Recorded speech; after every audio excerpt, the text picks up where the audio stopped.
पुष्प वर्षा की भी मांग की जा रही है, जैसे हम बिल्कुल बिल्कुल होनी चाहिए, क्योंकि ये शहर है, आधुनिकता बढ़ चुकी है, लोग है कि हर्षोल्लास रहता है, चाहते हैं इस तरह से। अगर सरकार कुछ विशेष व्यवस्था अगर पुष्प वर्षा की करे तो ये बड़ा गौरव का विषय होता है। हमारा ऐतिहासिक पर्व है और ये झारखंड है, उसी चीज़ों के लिए जाना जाता है, पहचाना जाता है। तो अगर सरकार इस तरह की व्यवस्था करती है तो ये बहुत अच्छी पहल रहेगी सरकार की ओर से। ये तमाम चीज़ें हैं कि सरकार से या प्रशासन से, जिला प्रशासन से हमारी मांग है कि ये तमाम चीज़ें वहाँ पर मुहैया कराई जाए, ताकि जो भी हमारा समाज है, जो झारखंड वासी लोग हैं, जो इसे हर्षोल्लास के साथ मनाते हैं, इस पर किसी प्रकार की कमी, कोई शिकायत नहीं होनी चाहिए। सरकार से हमारी ये मांग है।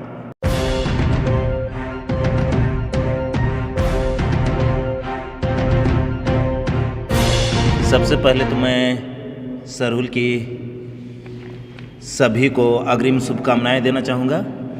और अभी सरहुल नज़दीक है, जिसकी तैयारी पूरे प्रखंड, पंचायत और पूरे शहर में चल रहा है। सभी अपने अपने स्तर पर इसकी तैयारी कर रहे हैं। लेकिन आज पाहन महासंघ की बैठक हो रही है तैयारी को लेकर, जिसमें पाहन महासंघ की ओर से कुछ संदेश देना चाहते हैं।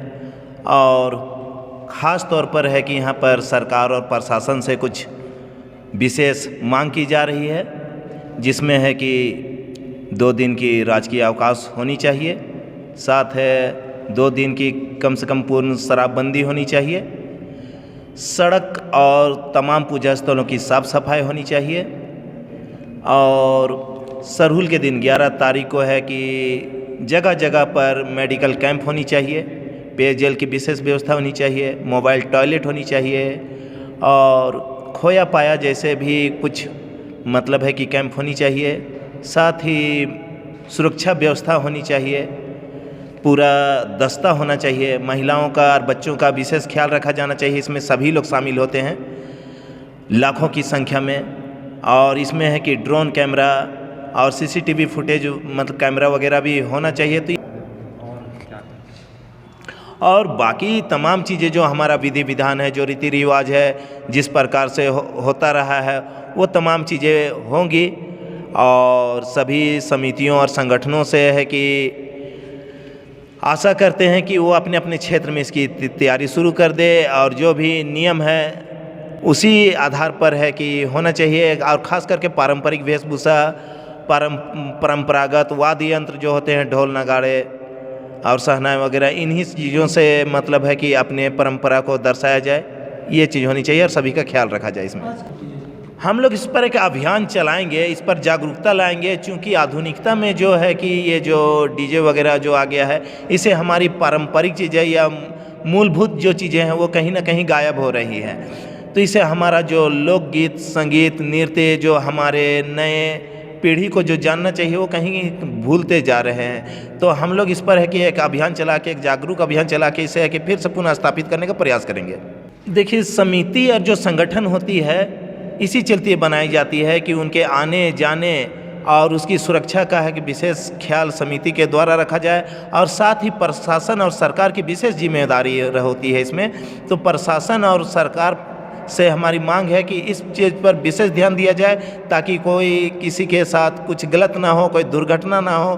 कोई मतलब इस तरह की आज तक हुई नहीं है, लेकिन है कि इस तरह का फिर दोबारा होना भी नहीं चाहिए। यही हम सरकार से मांग करते हैं। देखिए, अलग अलग मान्यताएं हैं। मैं है कि ईद मुहर्रम की भी शुभकामनाएं देता हूं। यहाँ सभी लोग है कि मेल जोल से रहते हैं।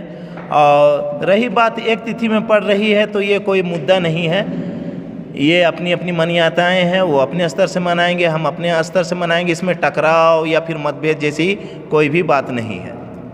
इसके बाद गुलमो प्रखंड से बुकरू गाँव से सरल शोभा यात्रा को रोका गया उस रास्ते से। इसमें है कि कुछ असामाजिक तत्व होते हैं, कुछ तुच्छ मानसिकता के लोग होते हैं, जिस तरह का है कि ऐसे समय में उपद्रव फैलाकर या फिर दंगा फसाद कराकर है कि माहौल ख़राब करने का प्रयास करते हैं। तो प्रशासन इस पर है कि विशेष निगरानी रखे, विशेष ध्यान दे कि इस तरह की हरकत ना हो, क्योंकि अपनी मतलब है कि महत्वाकांक्षाओं की पूर्ति के लिए इस तरह से समाज में है कि दंगे फसाद या लड़ाई झगड़ा कराना, ये कहीं से कतई सही नहीं है। समाज इसको कहीं से भी बर्दाश्त नहीं करता है। परिचय दे दीजिए। मैं हलधर चंदन पाहन महासंघ का महासचिव।